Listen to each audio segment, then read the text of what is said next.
Om Namo Bhagavate Vasudevaya. Reading from Srimad Bhagavad Gita, chapter number 2, synopsis of Bhagavad Gita. The first verse.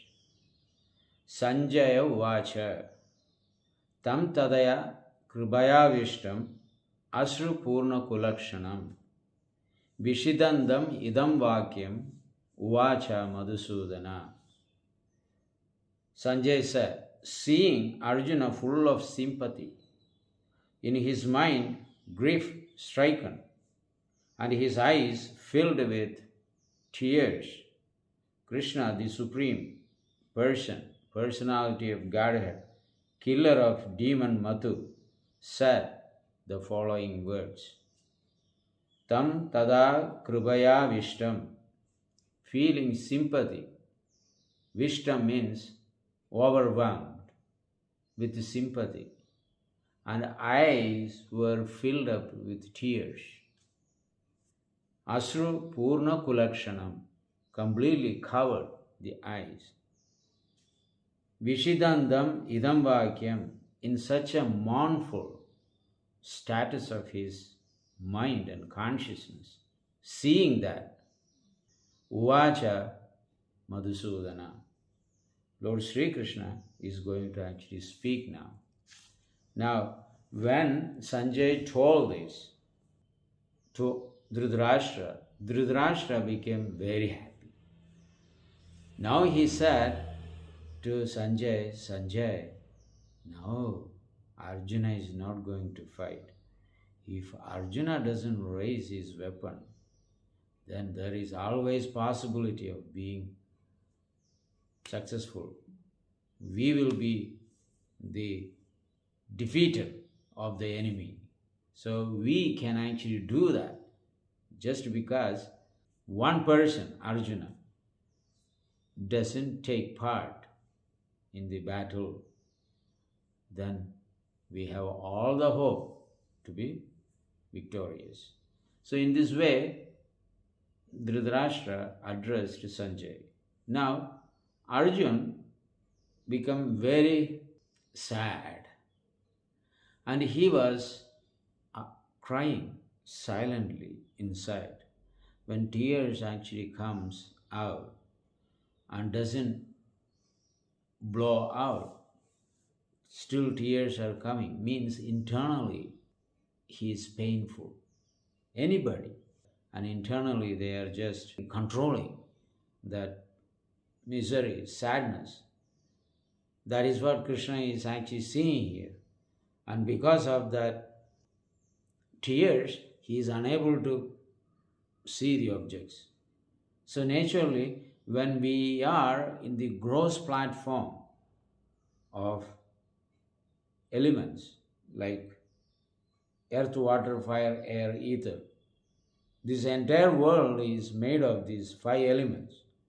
And there is subtle elements, which is our mind and intelligence and false ego. All these 3 subtle elements resides with the soul in the region of the heart. Mind is not here, so brain is here. Brain is the machine to communicate from the heart. So therefore the head actually works. Subtle elements are there. So the subtle body is consist of mind, intelligence, and false ego. Ahangar, we cannot see directly with our eyes, but we can see when a person expresses boastful, speaks so many big things and do nothing because of the Ahangara's platform having no humility. Then intelligent is dictating. Intelligent allows you to identify the objects.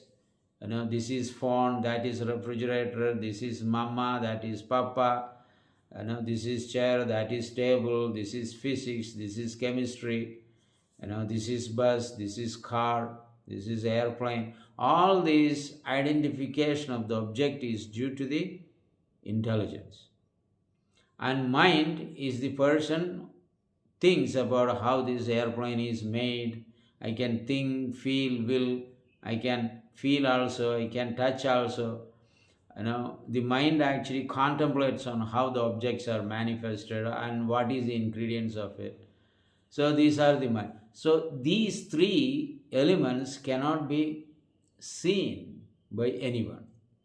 But from the action, one can identify this person has very good intelligence. He can recognize things as they are, very scientific, and you can tell the person who is thinking, feeling, willing about everything, getting the answer by thinking, meditating on. So, only things that we can perceive from a person's actions. This person has a good mind, good intelligence, and good ego also. So, this is the subtle body. And below all these gross and subtle bodies is spirit soul. So when spirit soul actually see this world, because there is subtle body and gross body, we cannot see things as they are. These two things has to be purified. Now it is contaminated with the material perceptions. Arjuna has that material perceptions. Of course, he is a pure devotee, constant associate of the Supreme Lord, Sri Krishna.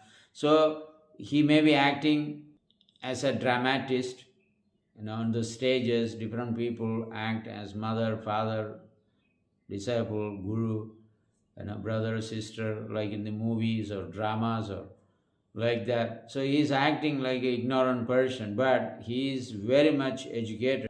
However, he is acting here in a very good acting because the tears were coming out due to the sympathy for these people's gross body, because he is seeing them as gross body. He is not seeing them as a soul. So there is the problem. So a person glorify any external beauty of anything considered to be an ignorant person. A beautiful boy, a beautiful girl, beautiful of everything, objects.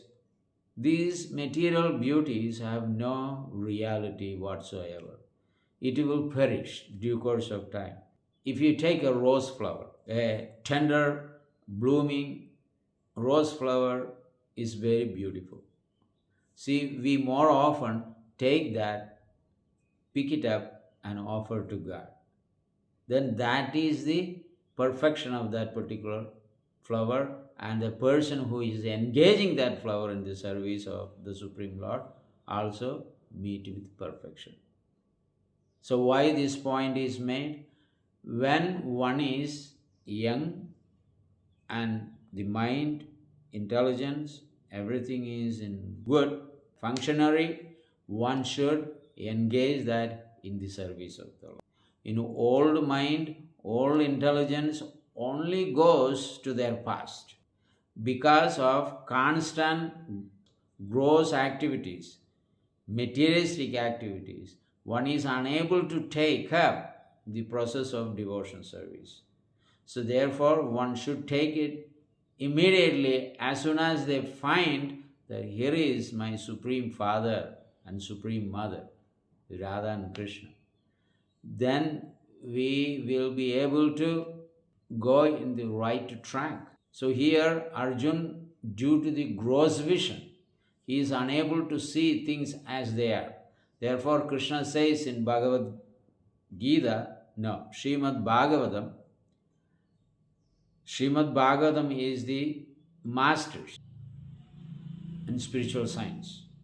Bhagavad Gita is the bachelor's. Then there is a PhD, is Sri Chaitanya Charitamrita. So Srimad Bhagavatam, Lord Krishna says to the gopis and the Vrajavasis, Yasya Atma Buddhi Kunave Tridaduge Swadi Kalatradeshu Bhauma Ichadi Yatirtha Buddhi Salilena Karhechit Gyaneshu Abhigneshu Sayeva Gokara. Gokara means cow and asses. Who are they? Yasya Atma Buddhi Kunave Tridaduge. Those who identify this material body made of Tridhaduge, kapha, pitta, vayu, as all in all, swadi kalatradeshu bhauma ichadi. Then those who actually thinks their protectors are his kala tra adeshu. Kala means here wife. Wife and children or anybody relative, kalatra adeshu means all the other relatives, they are my protectors. There is no one else can protect except these members. These members have to be there in my life so that I can be relieved and liberated from this material world. And so the kalatradeshu bhauma ichati, those who thinks that they have born in a particular place, therefore that place is worshipable. Right? So they don't want to migrate anywhere else. They want to stay there, live there, maintain themselves, get married, marry, everything they do there and die. They think their land is worshipable. And Krishna says that those who are thinking these things are none other than cow and asses. So, this is the statement of the Lord. So, here Arjuna is having the gross vision and he is identifying himself as this bag of flesh and bone, and he is also identifying others, Kauravas, Sainya. So therefore, he is here according to the Lord's things, Sayeva Gokara. So that is basically related to our life. We don't want to go from a birthplace to anywhere where a better religious life is offered or spiritual life is offered, and thinking that this bag of flesh and bone, Tridhaduke, kapha, pitta, vayu, is my everything. All the sensual interactions are only with materialistic activities. So we think that is the right actions. Such a person cannot be very intelligent. At least the modern scientists and philosophers went to one step above. Just like the Greek philosopher Socrates, he believed that he is a spirit soul.